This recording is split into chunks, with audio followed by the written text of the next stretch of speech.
We've got 6 on campus already through the 22 class. Up top at the top of the board, we've got edge rusher Cyrus Moss. Did a full film session on this guy. You guys go check out on my channel. Full breakdown of Cyrus Moss and his senior highlight tape. Now, for the longest, he only had his junior and then like bits and pieces of his senior year. But about a month ago, he released his senior highlight film, and there was a drastic improvement.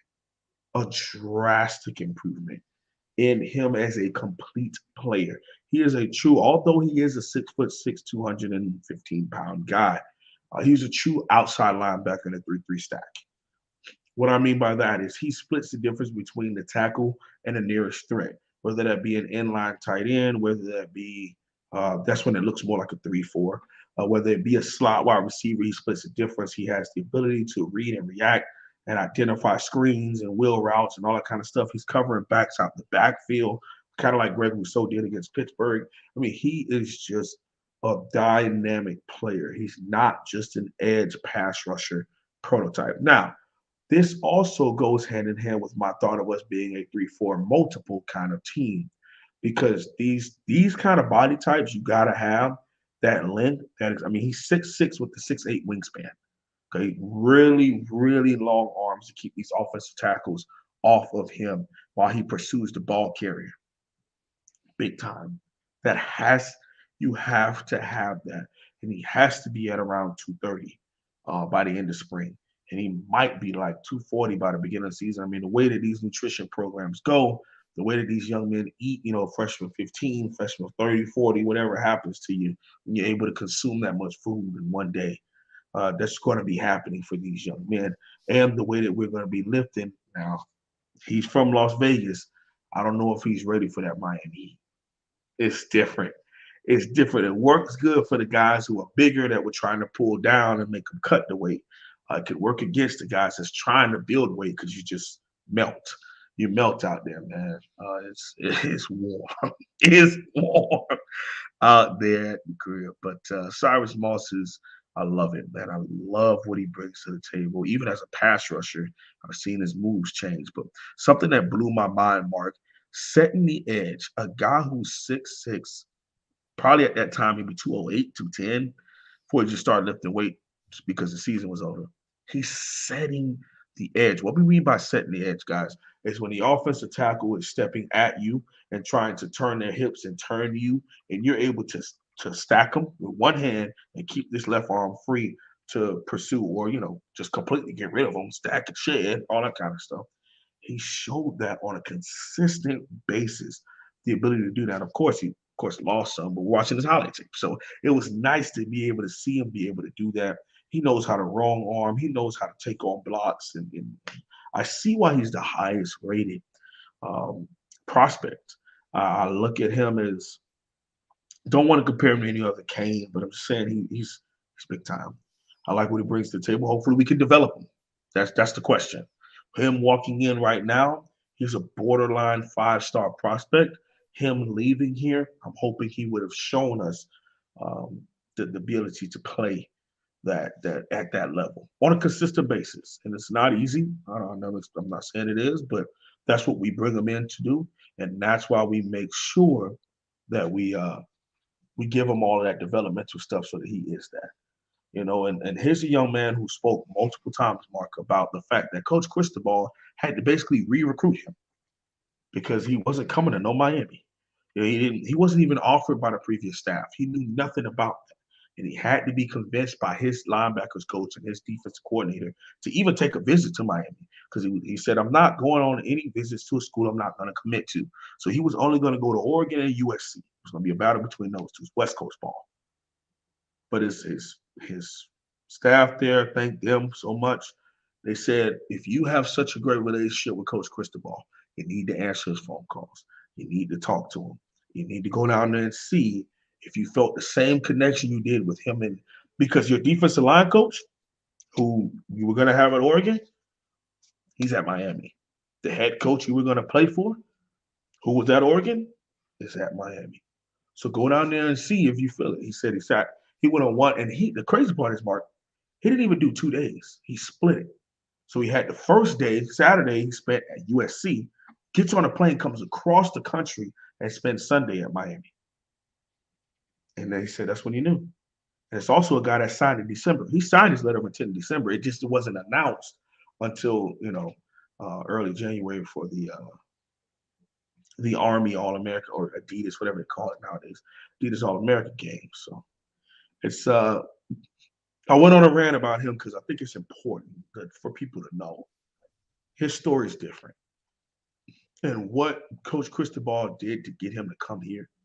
That's the kind of stuff we're going to have to do if we want to be able to get back in the conversations with the Georgias, Bama's, Ohio States, USC's, Texas A&M. We got to be leaning into those relationships.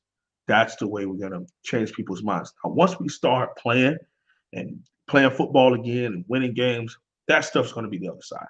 But in the early stages of this foundation over the next 6 months, it's going to all be about the relationships you build. That's what it's going to be about.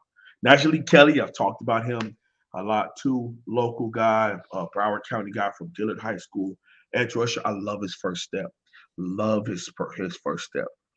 You talk about a guy who's 6'4", 240, can come off the edge for you, can play a little interior 4-eye and a 3-4. Love him. Love what he brings to the table.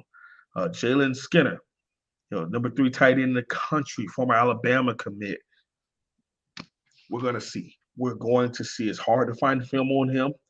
Don't really know much about what he got done in his senior season, but 96 overall grade according to 247 and 95, excuse me.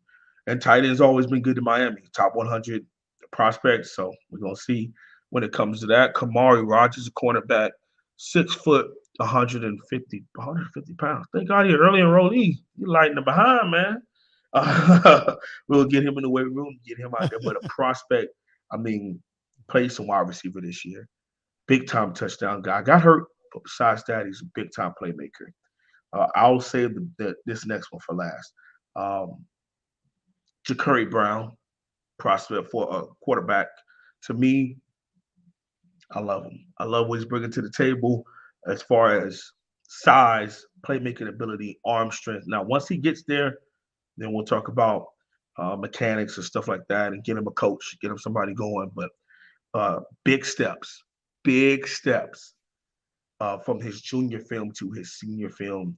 And you talk about a guy, Mark, who their starting safety gets hurt second week of the season. He pulls Iron Man and starts at quarterback and free safety for his team for the next 9 games and takes him to a state championship. That's the kind of people you want to bring. If you want to be a winner, you surround yourself with winners. You want to be a national champion, you go out and get the best. Well, some of those best players are usually on some of the best teams that are winning the state championships, that are winning. Of course, they're probably not going to go out and recruit the people that win the South Dakota State Championship or the North Dakota State Championship. But those teams in that local area, Wyoming, those places, Nebraska, those places, they're going to recruit hard for the people who are there because you want the champions, the people who are not used to losing, people that don't accept losing. You want to add them to your program. And that's one of these people in Ja'Curry Brown he has that. And last but not least, the guy I felt we had to, fingers crossed, Mark, had to get was Wesley Besan. Linebacker has been miss after miss after miss after miss when it came to Miami. That loss to Tallahassee was thought up to be a Miami and Tallahassee battle. That loss to Tallahassee, we felt like he was gone. He's leaving us. He's going to go up to Tallahassee. You already had to picture him throwing the U down, all kinds of crazy stuff. But he came. This is a guy that can play your will, he can play your mic. I wouldn't necessarily put him at strong. Will or Mike in either 4-3 or 3-4. Instincts. 5-star recruit, Lewis, T2. Played on the same team in the same linebacker core as Wesley Besan, the last recruiting class. According to the people who do this for a living in the media in Miami, who watched every game, said Wesley Besan was the better linebacker of the two. And one was a 5-star. The other was a junior. Still had a whole nother year left.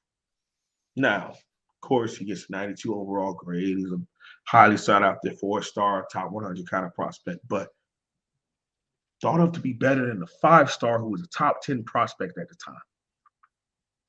And we're talking about a true linebacker, diagnose plays, can call defenses, who's letting people know where, hey, he's coming here, he's moving there. A film analysis. I mean, he was probably the most important prospect.